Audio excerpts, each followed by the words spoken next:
Yes class 10th हम पढ़े थे ह्यूमन रेस्पिरेटरी सिस्टम। क्या पढ़े थे? Human respiratory system. ठीक है, तो इसके ऑर्गन के बारे में हमने पढ़ लिया था। माउथ है, फेरिंग्स है, ट्रेकिया है, ब्रोंकियाई, ब्रोंक्यूल्स, एल्वेोली सैक्स, ठीक है, और उसके चारों तरफ प्लूरल कैविटी, प्लूरल मेम्ब्रेन, ये सारे हमने देख लिए थे।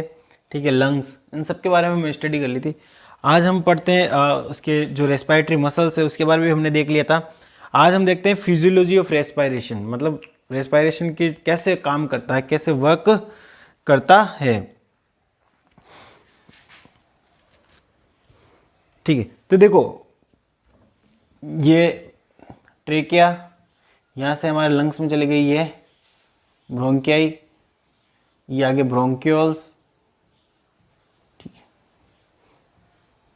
ऐसे हम बात करेंगे, ये ब्रोंक्यूल्स हो गए। यहाँ पर हमारे क्या है, एयर से क्या एल्विलोई, क्या है बेटा, एयर से क्या एल्विलोई है।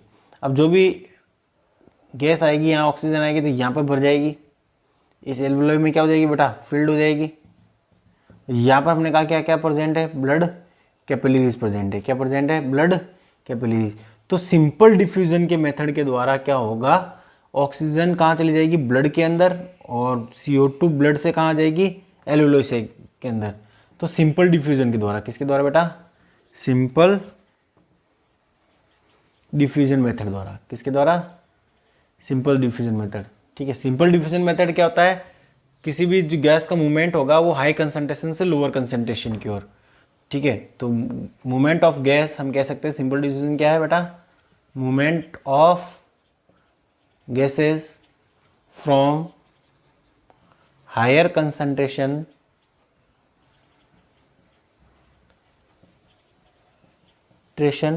टू लोअर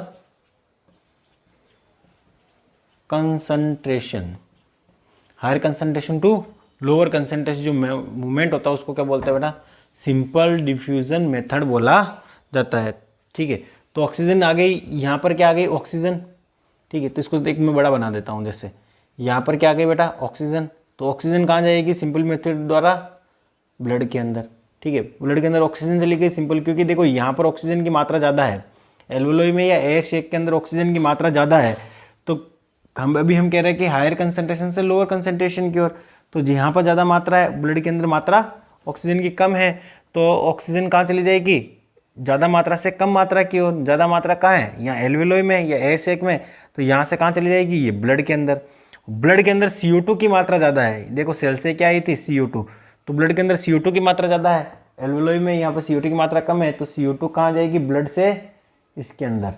ठीक है, यहाँ तो चल जाएगी, जैसे ये ब्लड है तो यहाँ से तो आ जाएगी ऑक्सीजन अंदर, और CO2 चली जाएगी इसके अंदर। तो CO2 को हम क्या कर देंगे, वापस बाहर निकाल देंगे, और ऑक्सीजन हमारे ब्लड में आ जाएगी, फिर ब्लड के थ्रू कहाँ जाएगी, सेल के अंदर आ जाएगी। अब देखो दो तरह का रेस्पिरेशन होता है, एक होता है हमारे एक्सटर्नल रेस्पिरेशन, एक होता है हमारे इंटरनल रेस्पिरेशन। ठीक है, तो एक्सटर्नल रेस्पिरेशन क्या होता है और इंटरनल रेस्पिरेशन क्या होता है वो देख लेते हैं हम। ठीक, देखो एक्सटर्नल रेस्पिरेशन एक क्या है बेटा, इंटरनल रेस्पिरेशन। ठीक है, तो एक्सटर्नल रेस्पिरेशन किसे कहते हैं और इंटरनल रेस्पिरेशन किसे किसे कहते हैं। तो पहले देखते हैं एक्सटर्नल रेस्पिरेशन क्या है। देखो एक्सटर्नल रेस्पिरेशन क्या हो गया, एक तो जो हम सांस अंदर ले रहे हैं, ठीक है, नोजिस्ट्रिल के थ्रू सांस अंदर ले रहे हैं, वो भी किसके पार्ट हो गया, एक्सटर्नल रेस्पिरेशन का पार्ट हो गया। और इसके अलावा क्या हो गया, ब्रीथिंग इन या ब्रीथिंग आउट। ठीक है, और क्या हो गया, जैसे ये पहुंच गया है हमारे एल्वियोलाई शेक में, कहाँ पहुंच गया बेटा, कहाँ पहुंच गया ये, यहाँ पर एल्वियोलाई शेक में ये प्रेजेंट है, यहाँ पर ऑक्सीजन आ गई है, तो यहाँ से ऑक्सीजन का ब्लड में जाना, कहाँ पर जाना, ब्लड में जाना, क्या कहलाता है, एक्सटर्नल रेस्पिरेशन। क्या कहलाता है बेटा, एक्सटर्नल रेस्पिरेशन। तो हम लिख देंगे exchange of gases, exchange of gases between alveoli and blood capillaries, किसके बीच में? ब्लड कैपिलरीज, ठीक है। तो ब्लड कैपिलरीज और ये एल्वुलोई, तो ब्लड कैपिलरीज ये हो गई, ये हो गई एल्वुलोई। इसके अंदर ये जो गैस का एक्सचेंज होगा, ठीक है, ऑक्सीजन आएगी और CO2 जाएगा, तो ये क्या कहलाएगा बेटा? एक्सटर्नल रेस्पायरेशन कहलाएगा। क्या कहलाएगा? External respiration. अब देखो इंटरनल रेस्पायरेशन क्या होता है, यही समझा देता हूं मैं। इंटरनल रेस्पायरेशन क्या होता है वो देख लो। इंटरनल रेस्पायरेशन किसे कहते हैं? अब यहाँ पर इस ब्लड के अंदर ऑक्सीजन आ गई है, तो अब ये ब्लड के अंदर ऑक्सीजन आ गई तो कहाँ जाएगी? ये सेल्स तक जाएगी। कहाँ जाएगी? सेल्स तक। और फिर सेल्स के अंदर ये ऑक्सीजन चली जाएगी। यहाँ पहले से क्या प्रेजेंट है बेटा? ग्लूकोज। तो यहाँ पर ऑक्सीजन आएगी और यहाँ पर जो CO2 बनेगी, ठीक है, यहाँ पर क्या बनेगी? CO2, तो वापस यहाँ कहाँ आ जाएगी? ब्लड में, ठीक है। तो ब्लड से सेल्स के अंदर, ठीक है, कहाँ से गैस का एक्सचेंज कहाँ होना? टिश्यू सेल्स के अंदर। ब्लड कैपिलरीज से टिश्यू सेल्स के अंदर जो एक्सचेंज होगा गैस का, उसको क्या बोलेंगे बेटा? Internal respiration. तो इंटरनल रेस्पायरेशन में हम क्या लिख देंगे? ठीक है, तो एक्सटर्नल रेस्पायरेशन हो गया exchange of gases between alveoli या air sac to blood capillaries. अब इंटरनल रेस्पायरेशन में क्या हो जाएगा? इंटरनल रेस्पायरेशन, तो हम बात करें इंटरनल रेस्पायरेशन में क्या हो जाएगा बेटा? इंटरनल रेस्पायरेशन में हो जाएगा जैसे ये ब्लड कैपिलरीज है, यहाँ से ऑक्सीजन का कहाँ पर डिफ्यूजन होना? सेल के अंदर। तो यहाँ से ऑक्सीजन आना, यहाँ से CO2 कहाँ जाना? ब्लड के अंदर। तो एक्सचेंज ऑफ गैसेज, तो हम क्या लिख सकते हैं बेटा? एक्सचेंज ऑफ गैसेज, ठीक है, बिटवीन, किसके बिटवीन होगा? Blood capillaries and tissue cells, ठीक है। तो ये टिश्यू सेल है, ठीक है, इसमें और इस ब्लड कैपिलरीज के बीच में जो गैस का डिफ्यूजन होगा उसको क्या बोलते हैं बेटा? इंटरनल रेस्पायरेशन बोलते हैं। तो ये ऐसे इंटरनल और एक्सटर्नल रेस्पायरेशन होके क्या हो जाएगा? हमारा रेस्पायरेशन कंप्लीट हो जाएगा। आगे हम आज स्टार्ट करने वाले हैं हमारा सर्कुलेटरी सिस्टम। क्या स्टार्ट करने वाले हैं बेटा? Circulatory system. तो आगे हम देख लेते हैं सर्कुलेटरी सिस्टम।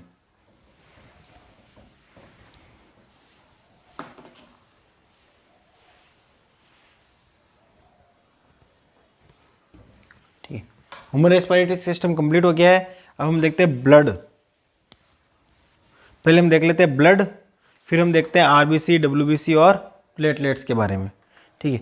इनके बारे में शायद हम पढ़ चुके हैं पहले ही। ब्लड के बारे में हमने चैप्टर 4 में पढ़ा था ब्लड के बारे में, ठीक है। फिर भी इसमें आया हुआ है तो हम थोड़ा सा देख लेते हैं, ठीक। ब्लड में आपको पता है क्या क्या किससे मिलकर बना होता है? एक तो प्लाज्मा से। किससे मिलकर बना होता है बेटा? प्लाज्मा से। एक होता है इसमें ब्लड सेल्स। क्या होती है? ब्लड सेल्स प्रेजेंट होती है, ठीक। प्लाज्मा में क्या प्रेजेंट होता है? वाटर, ठीक है। और प्लाज्मा में क्या प्रेजेंट होता है? ऑर्गेनिक एंड इनऑर्गेनिक सब्सटेंस,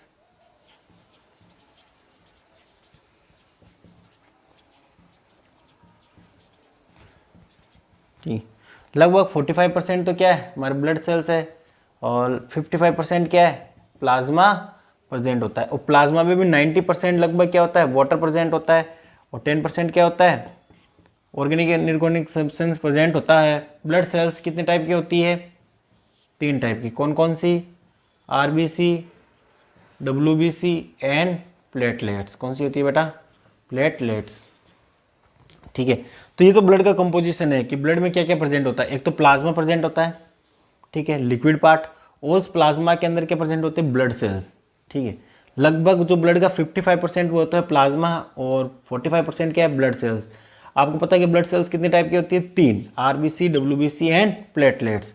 और प्लाज्मा के अंदर हम ब्लड प्लाज्मा की बात करें तो उसमें 90% तो वाटर है, लगभग 92% वाटर है।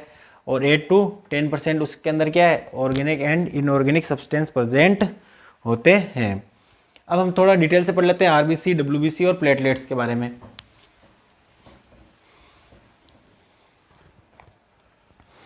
ठीक है, तो देखो आरबीसी, इसका नाम क्या है बेटा, रेड ब्लड सेल। क्या नाम है इसका, रेड ब्लड सेल। ठीक, तो रेड ब्लड सेल्स क्या होती है, ये कौन सी शेप होती है, इसका राउंड शेप होता है, कैसा, राउंड कह दो या एंड ओव्यूल शेप। कौन सा शेप होता है, ओव्यूल शेप्ड, राउंड शेप या ओव्यूल शेप होता है। इसकी जो लाइफ स्पेन होता है, मतलब ये आरबीसी होती है जो कितने टाइम तक जिंदा रहती है, तो इसकी लाइफ स्पेन होती है बेटा 120 डेज। कितनी होती है, 120 डेज। और इसके अंदर न्यूक्लियस नहीं पाया जाता है। क्या नहीं पाया जाता, न्यूक्लियस अब्सेंट रहता है। क्या रहता है इसके अंदर, न्यूक्लियस अब्सेंट रहता है। ठीक है, सबसे ज़्यादा मात्रा में पाई जाने वाली होती है ये हाई अमाउंट इन ब्लड। तो ब्लड में सबसे ज़्यादा मात्रा में कौन सी सेल्स है, आरबीसी प्रेजेंट होती है। इसके अंदर क्या प्रेजेंट होता है बेटा, हीमोग्लोबिन। आरबीसी में क्या प्रेजेंट होता है, हीमोग्लोबिन। ठीक है, जो क्या हेल्प करता है, ट्रांसपोर्टेशन ऑफ ऑक्सीजन में। हीमोग्लोबिन किस में हेल्प करता है, ट्रांसपोर्टेशन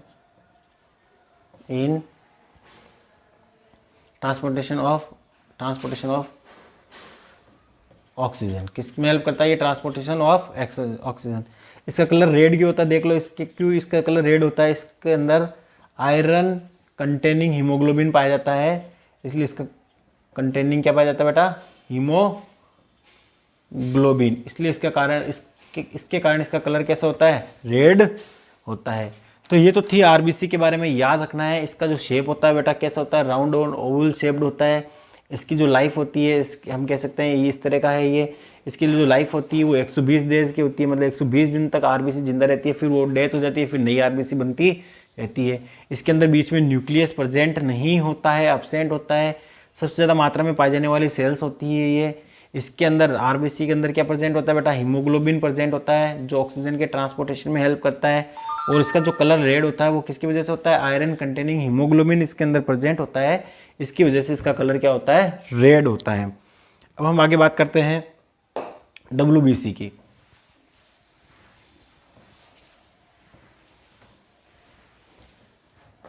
डब्ल्यूबीसी, इसका नाम क्या हो गया बेटा, वाइट ब्लड सेल। ठीक है, तो वाइट ब्लड सेल्स इसका पूरा नाम हो गया। ये भी क्या है बेटा, इरेगुलर शेप होती है। कैसे होती है इसका, इरेगुलर शेप।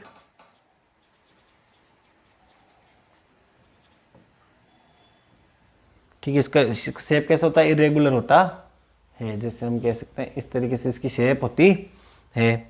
इसके अंदर न्यूक्लियस प्रेजेंट होता है। क्या प्रेजेंट होता है बेटा, न्यूक्लियस प्रेजेंट। कलरलेस होती है, इसमें कोई कलर नहीं होता। और टोटल वॉल्यूम ऑफ ब्लड की बात करें तो 1% ये सेल्स पाई जाती है, 1% सेल प्रेजेंट होती है। इसको और क्या नाम है, इसको ल्यूकोसाइट भी बोलते हैं। क्या बोलते हैं बेटा, ल्यूकोसाइट भी बोलते हैं इसको। क्या बोलते हैं बेटा, ल्यूकोसाइट। और इसका फंक्शन क्या है आपको पता है, ये फाइट अगेंस्ट इन्फेक्शन। ये क्या करती है, दे फाइट अगेंस्ट इन्फेक्शन। कोई भी इन्फेक्शन हो गया है उसके अगेंस्ट ये क्या करती है, वर्क करती है।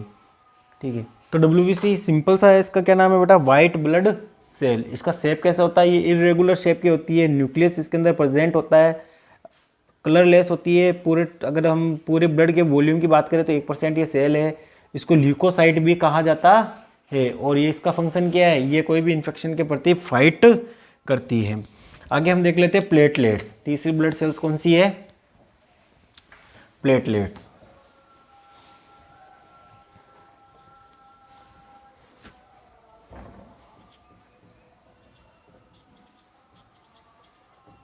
ठीक है, इसका भी कैसा होता है, इरेगुलर शेप होता है।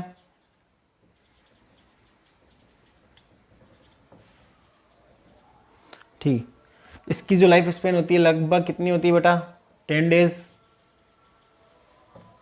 ठीक है, इसके अंदर भी न्यूक्लियस लेस होता है, न्यूक्लियस प्रेजेंट नहीं होता है, न्यूक्लियस लेस होती है ये भी, न्यूक्लियस प्रेजेंट नहीं होता। और ये किस में हेल्प करता है, हेल्प इन ब्लड क्लॉटिंग। किस में हेल्प करता है, ब्लड के क्लॉट बनाने में। अगर आपके चोट लग गई है, वहाँ से ब्लड निकल रहा है, तो थोड़ी देर में बाद में वो ब्लड निकलना बंद हो जाता है। इसका मतलब क्या है, वहाँ रुधिर का, ब्लड का थक्का जम गया है। क्या उसको क्या बोलते हैं, रक्त का थक्का जमना। ब्लड क्लॉटिंग को क्या बोलते हैं बेटा, ब्लड का थक्का जमना। तो ब्लड के क्लॉटिंग में कौन हेल्प करता है, प्लेटलेट्स हेल्प करती है। क्या करती है, प्लेटलेट्स हेल्प करती है। अब हम बात करेंगे ब्लड सर्कुलेशन में हार्ट की, किसकी, ब्लड सर्कुलेशन। ये तो हमने बात कर ली ब्लड एंड ब्लड सेल्स के बारे में। किसके बारे में बात कर ली बेटा, ब्लड एंड ब्लड सेल्स के बारे में। आगे मैं बात करूं आपको, तो हम बात करेंगे हार्ट की, किसकी, ह्यूमन हार्ट की। ठीक है, तो ब्लड सर्कुलेशन क्या होता है, ह्यूमन हार्ट की बात करेंगे तो ब्लड सर्कुलेशन होता क्या है।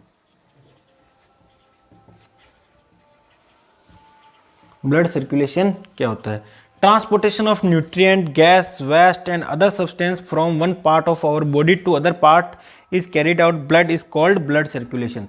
मतलब क्या हो गया, देखो ब्लड के थ्रू, किसके थ्रू, ब्लड के थ्रू किस किस का ट्रांसपोर्टेशन हो रहा है, गैसेस का, ठीक है, और वेस्ट का, ठीक है, और भी कोई अदर सब्सटेंस है उनका, ठीक है, अदर सब्सटेंस को बॉडी के एक पार्ट से दूसरे पार्ट तक पहुंचाने का काम किसका होता है, ब्लड का होता है। ठीक है, ये हो गया ब्लड सर्कुलेटरी सिस्टम का हो गया, मतलब ब्लड सर्कुलेट करेगा और गैस है, वेस्ट है, अदर सब्सटेंस है, उसको बॉडी के एक पार्ट से दूसरे पार्ट तक सर्कुलेशन के थ्रू वो पहुंचाने का काम करेगा। अगर हम ह्यूमन की बात करें तो ह्यूमन में कौन सा ब्लड सर्कुलेशन पाया जाता है, ह्यूमन के अंदर ब्लड क्लोज्ड सर्कुलेटरी सिस्टम पाया जाता है। कैसा पाया जाता है बेटा, क्लोज्ड सर्कुलेटरी सिस्टम। देखो दो तरह के सिस्टम होते हैं, एक तो होता है ओपन सर्कुलेटरी सिस्टम, एक होता है closed circulatory system. Open circulatory system क्या होता है, जिसमें ब्लड है ना, जिसके अंदर ओपन सर्कुलेटरी सिस्टम की बात करेंगे तो ब्लड वेसल्स के अंदर मूव नहीं करता है। किसके अंदर मूव नहीं करना, ब्लड वेसल्स के अंदर मूव नहीं करता है। जबकि क्लोज सर्कुलेटरी सिस्टम में क्या हो जाएगा, ब्लड किसके अंदर मूव करेगा, ब्लड वेसल्स के अंदर। तो ब्लड किसके अंदर मूव करेगा बेटा, पूरे बॉडी में जो ब्लड सर्कुलेट हो रहा है वो किसके अंदर हो रहा है, ब्लड वेसल्स के अंदर हो रहा है। किसके अंदर हो रहा है, ब्लड वेसल्स के अंदर ब्लड का मूवमेंट होता है। तो ब्लड का मूवमेंट अगर ब्लड वेसल्स के अंदर हो तो उसको क्या बोलते हैं, क्लोज्ड सर्कुलेटरी सिस्टम पाया जाता है। तो ह्यूमन के अंदर कौन सा सिस्टम पाया जाता है, क्लोज सर्कुलेटरी सिस्टम पाया जाता है। अब हम बात कर रहे हैं हार्ट के स्ट्रक्चर की, किसके, हार्ट का स्ट्रक्चर। ठीक, अब देखो पहले तो ध्यान रखना कि ये प्रेजेंट कहाँ होता है, थोरेसिक कैविटी में। ये जो चेस्ट कैविटी है उसको क्या बोलते हैं बेटा, थोरेसिक कैविटी। कहाँ प्रेजेंट होता है, थोरेसिक कैविटी या चेस्ट कैविटी में ये प्रेजेंट होता है। ठीक है, थोड़ा लेफ्ट साइड में होता है। इसका फॉर्मेशन किससे होता है, याद रखना मीजोडर्म से। किससे होता है, मीजोडर्म से। ठीक है, ठीक है, मेनली 3 लेयर पाई जाती है। देखो जितने भी हमारे बॉडी के ऑर्गन्स बनते हैं ना वो 3 लेयर से बनते हैं। अंदर वाली एंडोडर्म, फिर बीच वाली मीजोडर्म और सबसे बाहर वाली एक्टोडर्म। ऐसे हमारे जब एम्ब्रियो होता है, जब ये, ठीक है, एम्ब्रियो होता है, इसका मतलब यूट्रस में होता है, बच्चे का जन्म नहीं होता, उससे पहले जब एम्ब्रियो बनता है उसके अंदर ये 3 लेयर बनती है, एक्टोडर्म, मीजोडर्म, बीच वाली कौन सी होती है बेटा, मीजोडर्म, और अंदर वाली क्या होती है, एंडोडर्म। क्या होती है, एंडोडर्म। ये तीनों लेयर ही क्या करती है, हमारी बॉडी के सारे ऑर्गन का फॉर्मेशन करती है। तो अब हम कह रहे हैं कि ये तीनों लेयर ही अलग अलग ऑर्गन्स का फॉर्मेशन करती है। तो हार्ट का फॉर्मेशन कौन करता है, मीजोडर्म लेयर। कौन करते हैं बेटा, याद रखना, मीजोडर्म लेयर किसका फॉर्मेशन करती है, हार्ट का फॉर्मेशन करती है। तो हार्ट का फॉर्मेशन कौन करेगा, याद रखना, इन तीनों लेयर में से हार्ट का फॉर्मेशन करेगा मीजोडर्म। अब हार्ट होता है, जैसे ये हार्ट है, ठीक है, इसके चारों तरफ एक डबल मेम्ब्रेन स्ट्रक्चर पाई जाती है जो इसको क्या करती है, हार्ट को प्रोटेक्ट करने का काम करती है। ऐसा हार्ट है तो इसके चारों तरफ ये डबल मेम्ब्रेन स्ट्रक्चर प्रेजेंट है, ये वाली, ठीक है। इस डबल मेम्ब्रेन स्ट्रक्चर को क्या बोलते हैं बेटा? पेरिकार्डियम। क्या बोलते हैं? पेरिकार्डियम। तो इसमें क्या प्रेजेंट होती है? Double layer structure, double layer structure, ठीक है ना, डबल लेयर्ड होती है, उसको क्या बोलते हैं हम? पेरिकार्डियम। उसको क्या बोला जाता है बेटा? पेरिकार्डियम बोला जाता है। और इसके अंदर ये जो कैविटी है, पेरिकार्डियम के अंदर जो कैविटी है, ये कैविटी, ठीक है, इसको तो बोलते हैं, इन दोनों लेयर को क्या बोलते हैं? पेरिकार्डियम। और इसके अंदर जो कैविटी है उसको क्या बोलते हैं बेटा? Pericardium cavity, cavity. और इसके अंदर जो लिक्विड भरा है इसको क्या बोलते हैं बेटा? Pericardium fluid. क्या बोलते हैं बेटा? Pericardium fluid. क्या बोलते हैं इसको? पेरिकार्डियम फ्लूइड, ठीक है। तो इसके अंदर जो कैविटी पाई जाती है उसको क्या बोलते हैं बेटा? याद रखना, पेरिकार्डियम कैविटी। क्या बोलते हैं? पेरिकार्डियम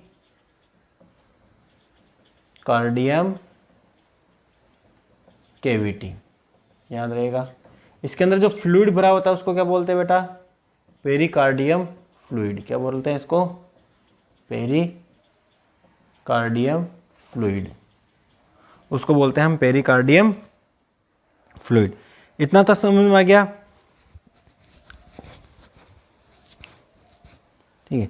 अब ये काम क्या करती है बेटा पेरिकार्डियम? ये हार्ट को मैकेनिकल शॉक से बचाएगी। किससे बचाएगी? अच्छे से आपको धक्का लग जाए, आप नीचे से गिर जाओ, ऐसे तो ये नहीं होगा था, पता चला यार हार्ट क्या हुआ, हार्ट तो टूट गया है, बिखर गया है, ऐसा नहीं हो ना। तो इसके लिए क्या करती है पेरिकार्डियम? इसको मैकेनिकल शॉक से बचाती है। किससे बचाती है? ठीक है, it protects the heart from mechanical shock. किससे बचाती है बेटा? ये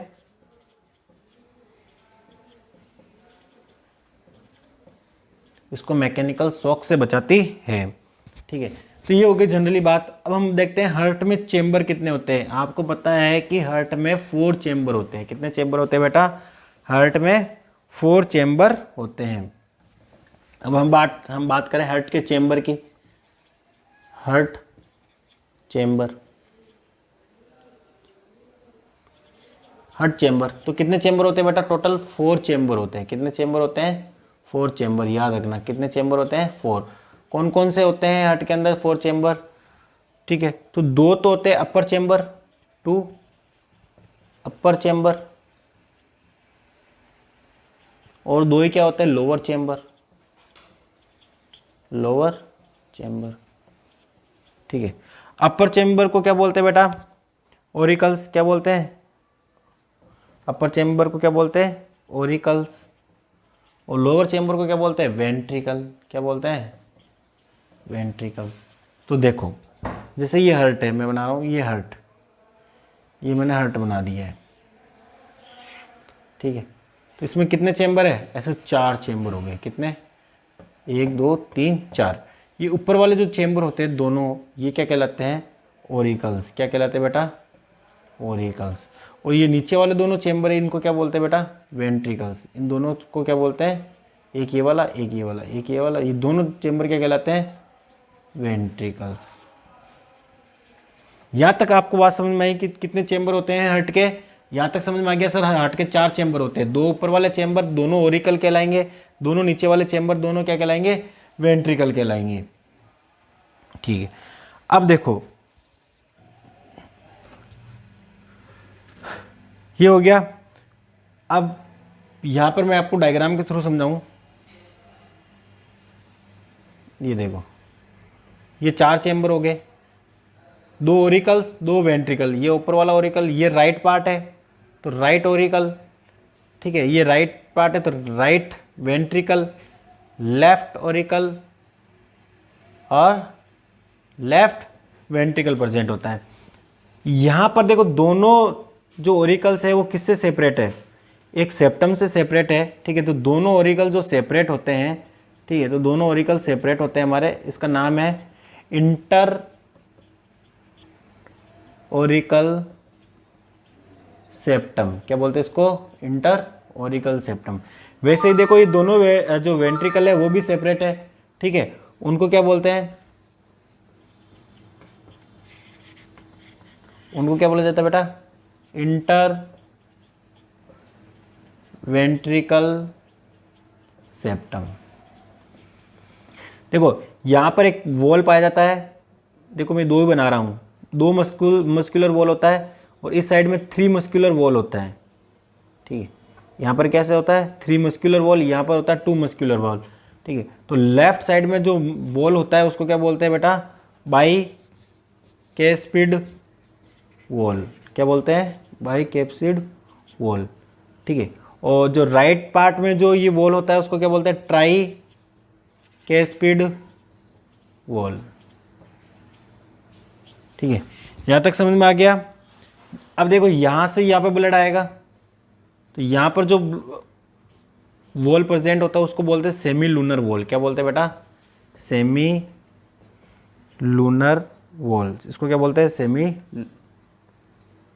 लूनर वॉल प्रेजेंट होता है। तो ये सिंपल सा डायग्राम था हार्ट के बारे में। अब इसका एक डायग्राम पूरा एक बार वापस देख लेते हैं, फिर ये हमारा हार्ट का डायग्राम कंप्लीट हो जाएगा। ये हमारा हार्ट, इसके कितने चेंबर है, 4 चेंबर है, कितने चेंबर है, 4। कौन कौन से हो गए, ये तो हो गया हमारा लेफ्ट ओरिकल, ये लेफ्ट वेंट्रिकल, ठीक। ये कौन सा हो गया बेटा, राइट ओरिकल, एट्रियम भी कहते हैं इसको, और ये राइट वेंट्रिकल। क्या गया, यहाँ पर कौन सा क्या वॉल होता है, याद रखना, बाई कैस्पिड वॉल। यहाँ पर कौन सा वॉल होता है, try capsid wall, capsid wall, ठीक है। इसके चारों तरफ लेयर प्रेजेंट होती है, डबल मेम्ब्रेन लेयर प्रेजेंट होती है जो इस हार्ट को मैकेनिकल शॉक से बचाती है। इसको क्या बोलते हैं बेटा, पेरिकार्डियम, क्या बोलते हैं, इसके अंदर जो फ्लूइड भरा है इसको क्या बोलते हैं बेटा, पेरिकार्डियम फ्लूइड, पेरिकार्डियम फ्लूइड। यहाँ पर जो चेंबर, यहाँ पर जो वॉल होगा उसको क्या बोलते हैं बेटा, सेमी लूनर वॉल, ठीक है। ये सेप्टम क्या कहलाता है, inter Oracle septum, inter Oracle septum. और ये क्या कहलाता है बेटा, इंटर वेंट्रिकल सेप्टम, ठीक है। इतना ही था आपके, तो आई होप अच्छे से समझ में आ गया होगा। Thank you very much.